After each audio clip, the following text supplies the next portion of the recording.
মামির আধুনিক পোশাকের ধরন দেখে আমি প্রায় অবাক হয়ে যেতাম। এক রাতে হঠাৎ ঘুম ভেঙে যায় এবং আমি শুনতে পাই মামির ঘর থেকে আসা এক ধরনের আওয়াজ। আমি কিছুটা আতঙ্কিত হয়ে মামির ঘরের দিকে এগিয়ে যাই। দরজার ফাঁক দিয়ে উকি দিয়ে যা দেখলাম তা আমার জন্য ছিল সম্পূর্ণ অপ্রত্যাশিত। হঠাৎ আমি আমার মামিকে ঘরে এক অপরিচিত ব্যক্তির সাথে দেখলাম। ঘরের পরিবেশ কিছুটা অস্বাভাবিক লাগছিল এবং মামি আমাকে দেখে বেশ অবাক হয়ে গেলেন। তিনি আমাকে শান্তভাবে বললেন, এই ব্যাপারটি নিয়ে দয়া করে কারো সাথে কথা বলো না। মামির মুখের দিকে তাকিয়ে আমি তাকে কথা দিলাম যে আমি কারো কাছে এই ঘটনা প্রকাশ করব না। এরপর আমি সেই অপরিচিত মানুষটিকে ঘর থেকে বের করে দিয়ে মামির পাশে গিয়ে বসি। তারপর আমি মামিকে, বন্ধুরা, আজকের গল্পটি অনেক বেশি স্পেশাল, সবাই রেডি হয়ে যাও। দয়া করে গল্পগুলো ভালো লাগলে ভিডিওটি লাইক, শেয়ার এবং চ্যানেলটি সাবস্ক্রাইবই করো প্লিজ। আমার মামি ছিলেন অসাধারণ সুন্দর। তার মেয়ের থেকে তাকে কম বয়সী মনে হতো। আমি প্রায়ই মামির বাসার বাজার করে দিতাম, কারণ মামা কাজের জন্য প্রায়ই বাইরে থাকতেন। একদিন মামা আমাকে ডেকে বললেন, বাবা, আমি 3 মাসের জন্য বিদেশে যাচ্ছি। আমাদের কোম্পানির নতুন একটি প্রজেক্টের কাজ সামলাতে হবে। তুমি তো আমাদের পরিবারের একজনই, তাই আমি চাই তুমি বাড়ির দিকটা একটু দেখে রাখো। তারপর তিনি যোগ করলেন, তুমি তো আমার মেয়ের মামাতো ভাই, আর আমার দীর্ঘ সময়ের জন্য বাইরে থাকতে হবে। আমি চাই তুমি কয়েকদিন আমাদের বাড়িতে থেকে আমার স্ত্রী ও মেয়ের দেখাশোনা করো। আমার মেয়ে সারাদিন ইউনিভার্সিটিতে ব্যস্ত থাকে, সন্ধ্যায় বাড়ি ফিরে। তখন যদি তোমার মামির কোনো সাহায্যের প্রয়োজন হয়, তুমি তো আছো। আমি তার কথায় সম্মতি জানালাম এবং দায়িত্ব নিতে প্রস্তুত হলাম। আমার ভেতরে পরিবার ও সম্পর্কের প্রতি দায়িত্ববোধ কাজ করছিল, তাই চাচার অনুরোধ রাখতে রাজি হলাম। মামা যখন স্বল্প সময়ের জন্য বাইরে যেতেন তখন খুব একটা চিন্তা করতেন না, কারণ আমি সব কিছু সামলে নিতাম। কিন্তু এবার 3 মাসের জন্য যাওয়ার প্রস্তুতি নিচ্ছিলেন, আর এই দীর্ঘ সময়ের জন্য পরিবারকে একা ফেলে যেতে তার মন সায় দিচ্ছিল না। মামার উদ্বেগ দেখে আমি বললাম, আপনার কোনো চিন্তা করতে হবে না, আমি সব ঠিকভাবে সামলে নেব। আপনার সম্মান আমারও সম্মান। আমার এই কথাটি সত্যিই মন থেকে বলা ছিল, কারণ মামা আমার জীবনে অনেক অবদান রেখেছেন। বিশেষত আমার বাবা মায়ের মৃত্যুর পর তিনি আমাকে সবসময় সমর্থন করেছেন। তবে কয়েকটি রাত মামার বাড়িতে কাটানোর পর আমি এমন কিছু করলাম যা কখনো ভাবিনি। মামার ভালোবাসা এবং ভরসার প্রতি আমি অন্যায় করলাম। আমি আমার জিনিসপত্র মামার বাড়িতে নিয়ে এলাম, যদিও মামি বলেছিলেন যে তিনি একাই সবকিছু সামলাতে পারবেন। তবে মামা তার কথা শুনলেন না এবং আমাকে বাড়িতে রেখে 3 মাসের জন্য কাজে চলে গেলেন।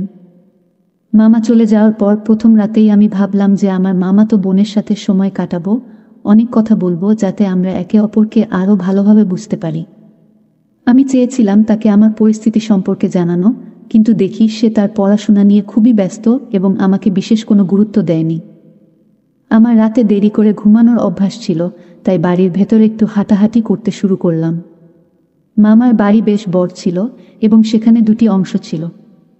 এভাবে ঘুরতে ঘুরতে আমি উপরের অংশে চলে গেলাম, যা সাধারণত কেউ থাকতো না। কিন্তু হঠাৎ দেখি উপরের অংশের একটি ঘরের লাইট জ্বলছে। আমি অবাক হয়ে সেই ঘরের দিকে এগিয়ে গেলাম। দরজার ফাঁক দিয়ে উকি দিয়ে দেখি ভেতরে মামি ছিলেন। তিনি একটি লাল রঙের নাইটি পরেছিলেন এবং নিজেকে সুন্দর করে সাজছিলেন। তাকে দেখে মনে হচ্ছিল তিনি যেন রূপের রানী। এই প্রথমবার আমি মামিকে এমন অবস্থায় দেখলাম, কিন্তু এখন বুঝতে পারছিলাম মামি আসলে একজন সুন্দরী এবং জীবন্ত নারী। মামিকে দেখলে মনে হতো তিনি তার বয়সের তুলনায় অনেক বেশি সুন্দর এবং আকর্ষণীয়। সেদিন তাকে পুরোটা খেয়াল করে আমার মনে এক অদ্ভুত অনুভূতি জেগে উঠল। কিন্তু তারপরে আমি যা দেখলাম তা সত্যিই আমাকে অবাক করে দিল। মামি একজন অন্য লোকের সাথে ঘনিষ্ঠ অবস্থায় ছিলেন। তাদের দুজনের মধ্যে এমন কিছু চলছিল যা আমি আগে কখনো কল্পনাও করিনি। কারণ মামিকে আমি অনেক সম্মান করতাম, এই দৃশ্য আমাকে স্তব্ধ করে দিল। বিশ্বাস হচ্ছিল না যে মামার বাইরে থাকার সময় মামি এমন কিছু করছেন। আমি চুপচাপ পুরো বিষয়টি আমার ফোনে রেকর্ড করে ফেললাম। সকালবেলায় যখন চাচি ঘর থেকে বের হলেন, আমি তার দিকে মৃদু হাসি দিয়ে তাকালাম। আমাকে দেখে তিনি ভীষণ ঘাবড়ে গেলেন। লজ্জায় কাঁপতে কাঁপতে তিনি আমাকে জিজ্ঞেস করলেন, তুমি এখানে কি করছো? আমি তখন আমার ফোনের স্ক্রিনে সেই রেকর্ড করা ভিডিও দেখালাম। মামির চেহারা ভয়ে সাদা হয়ে গেল। তিনি কিছু বলতে পারলেন না। আমি নির্ভয়ে তার দিকে এগিয়ে গেলাম এবং বললাম, এখন বুঝতে পারছি কেন আপনি আমাকে এখানে থাকতে দিতে চাইছিলেন না। আপনি জানতেন আমি থাকলে আপনার এসব সহজ হতো না। আপনি যে ধরনের চরিত্রের অধিকারী তা দেখে আমি অবাক। আমার মামা আপনাকে এই বাড়িতে সম্মান ও মর্যাদার সাথে জায়গা দিয়েছিলেন, কিন্তু আপনি তাকে প্রতিদান হিসেবে কি দিলেন? মামার বিশ্বাসঘাতকতা করলেন, আমি বললাম। মামি কাঁদতে কাঁদতে উত্তর দিলেন, তুমি কিছুই জানো না, তাই দয়া করে এমন কথা বলো না। তুমি জানো না যে একজন নারীর জীবনে শুধু ধন সম্পত্তি নয়, আরও অনেক কিছুর প্রয়োজন হয়। একজন নারীকে সান্ত্বনা ও ভালোবাসার প্রয়োজন হয়, এবং যদি নিজের কাছ থেকে তা না পায় তবে সে অন্য কোনো উপায় খুঁজে নেবে সেই ভালোবাসা অর্জনের জন্য। কয়েক ঘন্টা আগে তুমি যা দেখেছ তা সত্য, তবে পুরো সত্য নয়। আমি তোমার মামি, ভালো মন্দ বোঝার ক্ষমতা আমার আছে, কিন্তু একজন মানুষ কতদিন তার আবেগকে দমিয়ে রাখতে পারে? অবশেষে নিজের অনুভূতির দিকে তাকাতে হয়। তবে সাবধান, যদি তুমি এই বিষয়ে কারো সামনে মুখ খোলো তবে ফল ভালো হবে না। আমি শান্তভাবে কিন্তু দৃঢ় কণ্ঠে উত্তর দিলাম, আপনিও আমার কথা শুনুন। আমি শুধু মামাকে নয়, আপনার মেয়েকেও সব বলে দেব। সবাইকেই জানা উচিত রাতের অন্ধকারে আপনি কি করছেন। মামি আমার হাত ধরে তাড়াতাড়ি নিজের ঘরে নিয়ে গেলেন। আমাকে বিছানায় বসিয়ে নিজে আমার পাশে বসে বললেন, তুমি তো আমাদের পরিবারের ঘনিষ্ঠ একজন, আমার স্বামীর আত্মীয়। আমি তোমার কাছে সত্যি কিছু কথা বলতে চাই, কিন্তু আমার মেয়েকে কিছু জানিও না। যদি সে জেনে যায় আমি খুব বিপদে পড়ব। আমার ইজ্জতের খাতিরে দয়া করে বিষয়টি গোপন রাখো। মামির চোখের জল আর অনুনয় উপেক্ষা করে আমি বললাম, তোমার এই কান্না আমার সিদ্ধান্ত বদলাবে না। তবে একটা উপায় আছে যার মাধ্যমে আমি এই বিশ্বাসটা গোপন রাখতে পারি। মামি ভয়ে জিজ্ঞাসা করলেন, কি উপায়? আমি ধীরে বললাম, তুমি যদি আমার শর্ত মেনে নাও এবং যা চাই তা পূরণ করো, তবে আমি এই বিশ্বাসটা কারো কাছে প্রকাশ করব না। মামি কিছুক্ষণ হতভম্ব হয়ে আমার দিকে তাকিয়ে রইলেন, তারপর নরম গলায় বললেন, তুমি কিভাবে এভাবে কথা বলতে পারছো? তুমি তো পরিবারের একজন। আমি শান্তভাবে বললাম, তুমি যদি ওই কাজ করতে পারো তাহলে আমার শর্ত মানতেও তোমার আপত্তি থাকা উচিত নয়। মামি নির্বাক হয়ে আমার দিকে তাকিয়ে থাকলেন, আর আমি নির্ভীকভাবে দাঁড়িয়ে রইলাম। আমি বললাম, আপনি কতদিন ধরে এই কাজ করছেন আমি জানি না, কিন্তু এতটাই চতুর আপনি যে মামাকে কিছু বুঝতে দেননি, এমনকি আপনার মেয়েকেও, যে আমার হবু বউ। আপনি কি কখনো ভেবেছেন যদি আপনার মেয়ে, যে নিজে একজন তরুণী, আপনাকে এমন অবস্থা দেখত, সে কি ভাবত? তার মনে কি প্রভাব পড়ত? মামি তখন তার জীবনের কষ্ট আর কঠিন সিদ্ধান্তগুলোর কথা শেয়ার করতে শুরু করলেন, কিভাবে পরিস্থিতির চাপে তিনি কিছু ভুল পথে চলে গিয়েছিলেন। কিন্তু আমার তখন এসব শোনার বা বোঝার কোনো ইচ্ছা ছিল না। আমার মন একদম অন্যদিকে ছিল, যেখানে নিজের ইচ্ছা পূরণের তাগিদটাই ছিল সবচেয়ে বড়। মামি তখনও তরুণ, এবং তার ব্যক্তিত্ব ও সৌন্দর্য আমাকে মুগ্ধ করেছিল। তার জীবনের ভুলগুলো যেন আবেগের কারণে ঘটে যাওয়া কিছু সিদ্ধান্তের ফল ছিল, আর আমি নিজেও সেই আকর্ষণে নিজেকে ধরে রাখতে পারিনি। সেই রাতে মামি নিরুপায় হয়ে আমার প্রস্তাব মেনে নিলেন। যা চেয়েছিলাম তা পেয়ে গেলাম।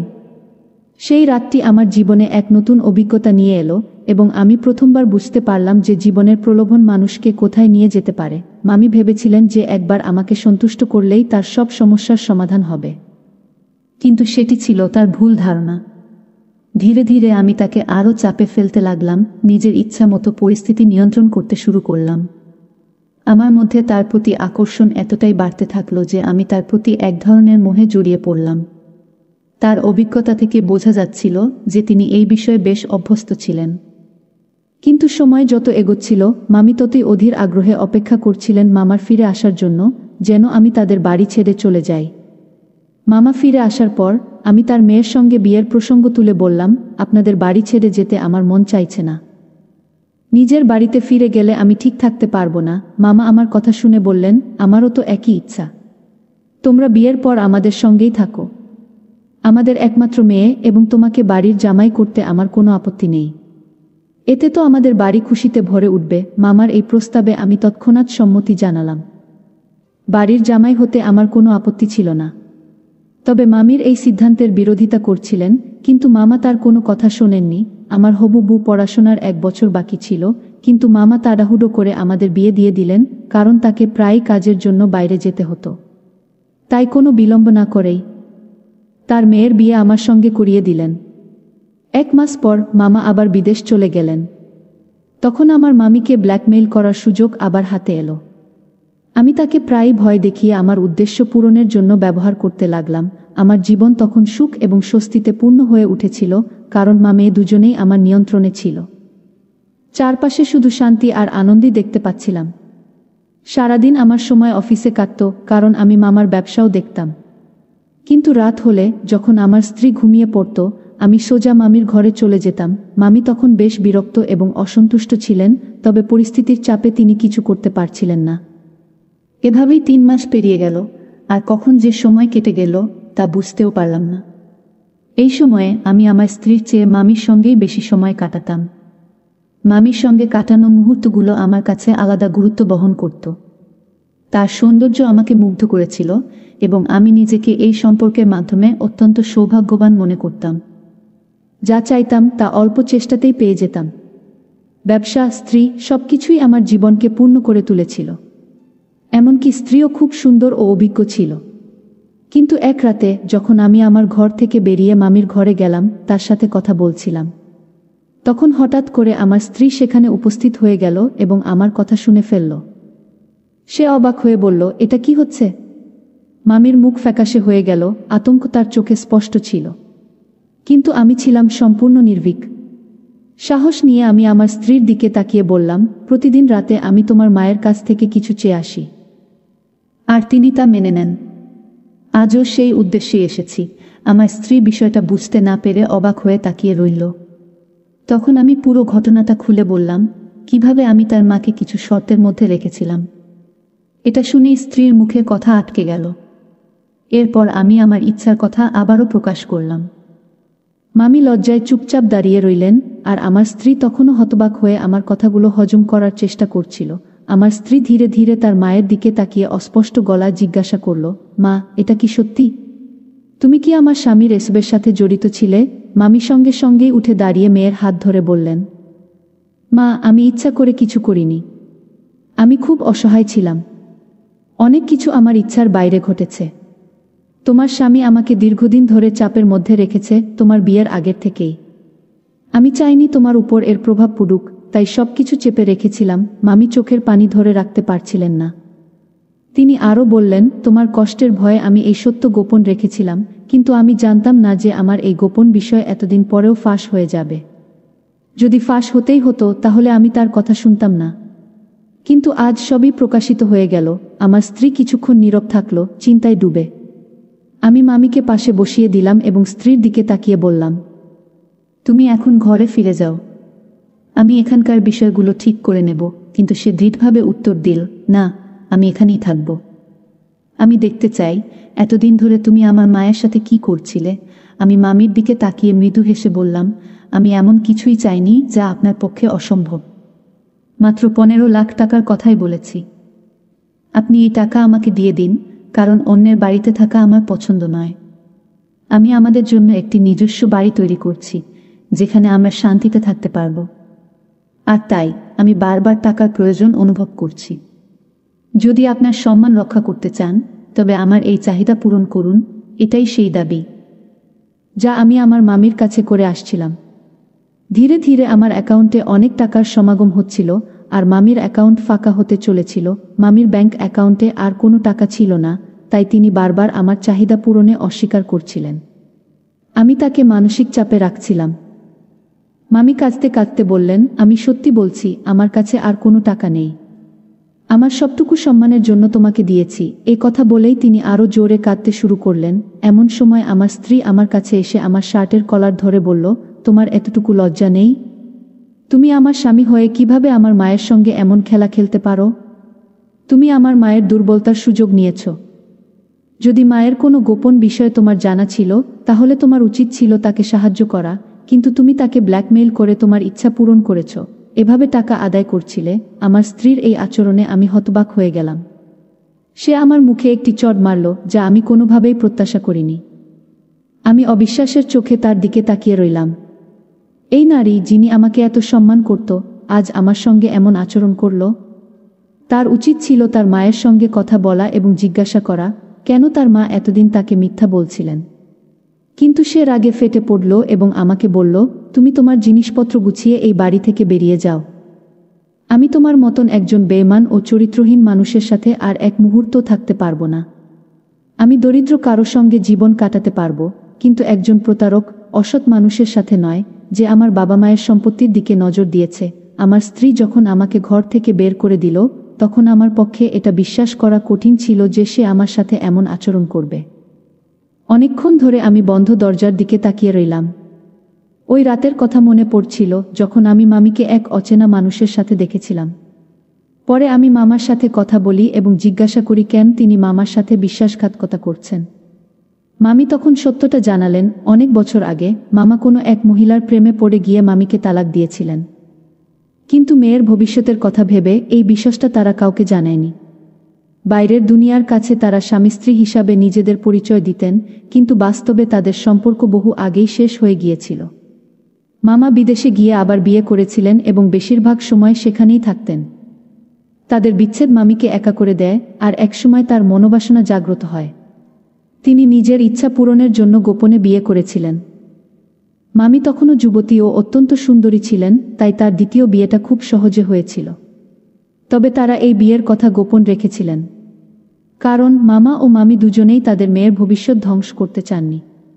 তাদের জানা ছিল বাবা মায়ের বিচ্ছেদ সন্তানদের উপর খারাপ প্রভাব ফেলে এবং ভবিষ্যৎ অনিশ্চিত করে তোলে। তাই তারা নিজেদের ব্যক্তিগত বিষয়গুলো লুকিয়ে রেখেছিল, যাতে তাদের মেয়ের উপর কোনো খারাপ প্রভাব না পড়ে। মামা ও মামির বিচ্ছেদ গোপন রাখা হয়েছিল, এবং যখন মামা ছাড়া মামির জীবন যাপন কঠিন হয়ে উঠল এবং তার একাকিত্ব অনেক বেড়ে গেল, তখন তিনি গোপনে আবার বিয়ে করেন। কিন্তু এই বিয়েটিও তিনি নিজের মেয়ে এবং প্রাক্তন স্বামীর কাছ থেকে লুকিয়ে রেখেছিলেন, কারণ তার মনে ভয় ছিল যে যদি মামা এই বিয়ের কথা জেনে যান, তবে তিনি তাকে এই বাড়ি থেকে বের করে দেবেন এবং মামি মেয়ের থেকে দূরে চলে যাবেন। মায়ের মেয়ের প্রতি গভীর ভালোবাসা তাকে এই গোপনীয়তা রাখতে বাধ্য করেছিল। মামি লুকিয়ে লুকিয়ে তার দ্বিতীয় স্বামীর সাথে দেখা করতেন। একদিন আমি তাকে এই অবস্থায় ধরে ফেললাম এবং এরপর তাকে ব্ল্যাকমেইল করতে শুরু করলাম। যতটা সম্ভব আমি তার কাছ থেকে অর্থ আদায় করতে লাগলাম, কারণ মামার ব্যবসা থেকে আমি শুধুমাত্র বেতন পেতাম, কিন্তু আমার লোভ বেড়ে গিয়েছিল। আমার ইচ্ছা ছিল এতটা ধনী হওয়া যে আমার স্ত্রী কখনো আমাকে ছেড়ে যাবে না।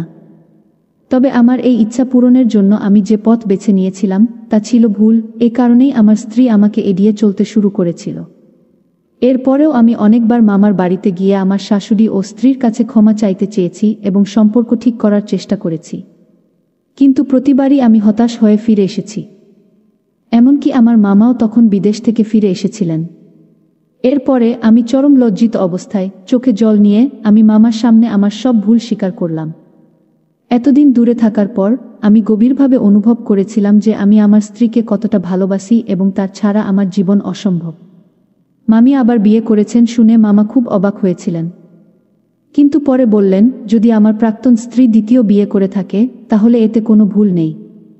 আমাদের ধর্ম এই অনুমতি দেয় এবং ধর্মের বাইরে কিছু করার অধিকার আমাদের নেই। আসল ভুলটা আমারই ছিল। আমি তাকে ঠকিয়ে ছেড়ে চলে গিয়েছিলাম এবং বিদেশে গিয়ে বিয়ে করেছিলাম, এমনকি তাকে তালাক দিয়েছিলাম। কিন্তু সে কিভাবে একা এতদিন এই দীর্ঘ জীবনযাত্রা চালিয়ে যাবে? তারপর মামা আমাকে হতাশ ভঙ্গিতে বললেন, তুমি তার অসহায়তার সুযোগ নিয়ে খুব বড় ভুল করেছ। আমরা তোমার উপর খুব গর্ব করতাম, কিন্তু তুমি আমাদের নিরাশ করেছ। এরপর মামা শান্তভাবে মামি এবং আমার স্ত্রীকে বোঝানোর চেষ্টা করলেন যে আমাকে ক্ষমা করে দিক। ভুল তো সবারই হয়, মানুষ মাত্রই ভুল করে, বললেন মামা। মামি তার মেয়ের সংসার রক্ষার জন্য আমাকে ক্ষমা করতে রাজি হয়ে গেলেন, কিন্তু আমার স্ত্রী তখনও আমাকে ক্ষমা করতে চাইছিল না, এমনকি আমার মুখটাও দেখতে চাইছিল না। আমি স্ত্রীর পায়ে পড়ে ক্ষমা চাইলাম এবং বললাম, আমি যা করেছি তা আমাদের দুজনের ভবিষ্যতের জন্যই করেছি। আমার এইভাবে ক্ষমা প্রার্থনা এবং অনুরোধ করার পর অবশেষে আমার স্ত্রী কিছুটা নরম হয়ে গেল এবং শেষমেশ আমাকে ক্ষমা করে দিল। এরপর আমরা আবারও একসাথে সুখী জীবনে ফিরে এলাম। গল্পটা কেমন লাগলো জানাতে ভুলবে না।